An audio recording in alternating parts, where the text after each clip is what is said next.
arzon do'konni manzilini izlayotganmidinglar qizlarjonlar? Qaranglar, Yunusobod 14-kvartiraga kelasizlar. Bu yoq tarafda Petushok korzinka bor. Petushok korzinkasining yonginasida joylashgan Soroshop do'koni bo'ladi. Agar sizlar metroda kelmoqchi bo'lsanglar, bu yoq tarafda Turkiston metrosi bor. Juda ham yaqin qizlar. Do'konimizga kelib bu yoq tarafdan kirsanglar, kiyim-kechaklar, ichki kiyimlar, pijamkalar, ochkilar, zagolkalar, atirlar bo'lsa, bu yoq tarafdan kirganingizda oyoq kiyimlarimiz, sumkalarimiz bor qizlar. Narxlar juda ham zo'r bu yoqda. Tovarlarimiz eng yaxshi, eng sifatli va arzon narxlarda. Kelib, ko'rib, kiyib tovarlarimizni klientlarimizga o'xshab olib ketishingiz mumkin.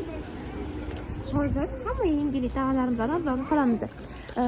Do'konimizda o'zi asosan o'rangan opa-singillarimiz uchun tovarlar bor edi. Endi sizlar uchun o'ranmagan opa-singillarimiz uchun ham vibrlarni ko'paytiramiz. Bemalol kelib, eng chiroylarini, eng zo'r narxlarda olib ketaversanglar bo'ladi. Mana bu ko'ynachalarimizni qaranglar. Bugun keldi qizlar, novinka bo'larimiz.